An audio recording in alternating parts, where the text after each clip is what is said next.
Welcome. to Dark Narratives. I'm Isabella. And I'm Alexandria.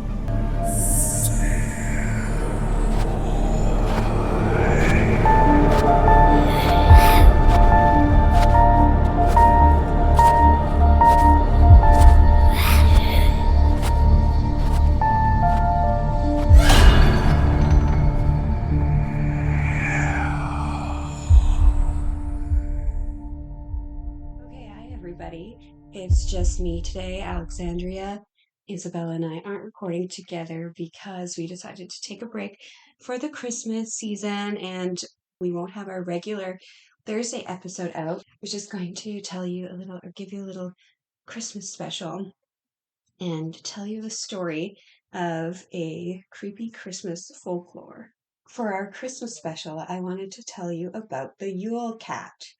The Yule Cat is a huge and vicious Icelandic folklore beast who eats people, and not just children. I must clarify, it is any age, he has no preference. The cat is said to lurk in the Icelandic snowy countryside during the Christmas season. He is the house pet of Gryla and her sons. I'll briefly tell you about Gryla. She is said to be an enormous ogress and her appearance is repulsive. She comes from the mountains during Christmas time to hunt children and carries them home in her giant sack. She then makes soup out of the children, and this soup will last her until next Christmas. So she gathers a lot of those naughty little shits. She also lives with her husband, who reportedly is a dud and super lazy, so we don't know much about him.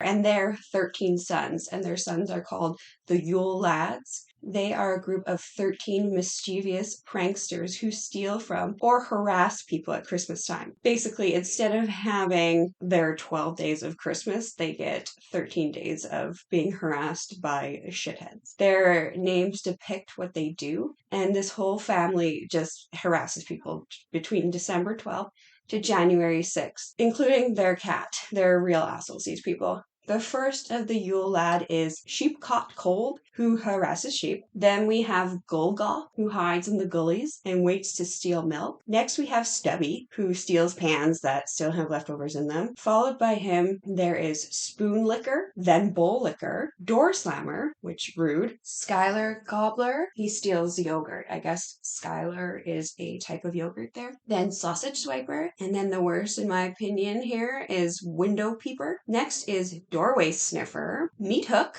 he steals meat. And then the 13th of the boys is called Candle Beggar. And I guess back in the day, candles were made out of fat, so you could eat them. So we have all these asshats causing havoc. We got their mom, Gryla, making soup out of naughty kids. And that brings us to their giant cat, who steals anyone who does not receive new clothing for Christmas. This cat does not care if you are naughty or nice. He only cares about whether or not you have received new clothing. The cat first came about in 1862 and was traditionally used as a threat towards workers to finish processing wool collected in autumn before Christmas. Those who took part in the work were rewarded with new clothes, but those who did not would get nothing, thus would be prey for the Yule Cat. In modern days, the tale of the Yule Cat is used to scare children and make sure they're being grateful for receiving new clothes on Christmas and not just toys. So there you have it. That is the Yule Cat of Iceland. And then also I am going to leave you with a popular poem about the Yule Cat by Jóhannes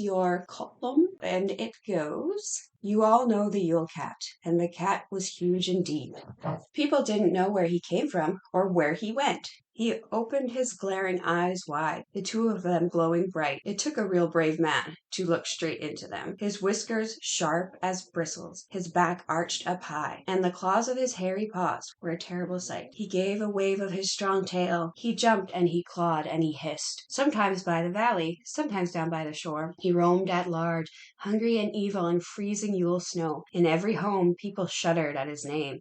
If one heard a pitiful meow, something evil would happen soon. Everybody knew he haunted men, but didn't care for mice. He picked on very poor, that no new garments got. For Yule, who told, and lived in dire need. From them he took in one fell swoop their whole Yule dinner, always eating it himself, if he possibly could. Hence it was that then women at their spinning wheels sat spinning colorful threads for a frock of little socks, because you mustn't mustn't let the cat get hold of the little children. They had to get something new to wear from the grown-ups each year, and when the lights came on Yule Eve, and the cat peered in, the little children stood rosy and proud, all dressed up in their new clothes. Some had gotten an apron, and some had gotten shoes, or something that was needed. That was all it took, for all who got something new to wear stayed out of the pussycat's grasp. He then gave an awful hiss, but went on his way. Whether he still exists, I do not know, but his visit would be in vain. If next time everybody got something new to wear, now you might be thinking of helping, where help is needed most. Perhaps you'll find some children that have nothing at all. Perhaps searching for those that live in a lightless world will give you a happy day and a merry, merry Yule. And there you have it.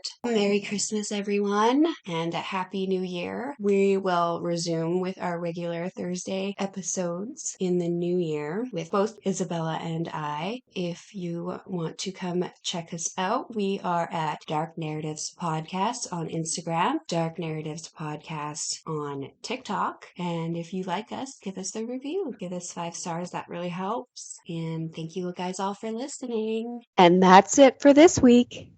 Remember, it's a dark world out there. See you creatures next week.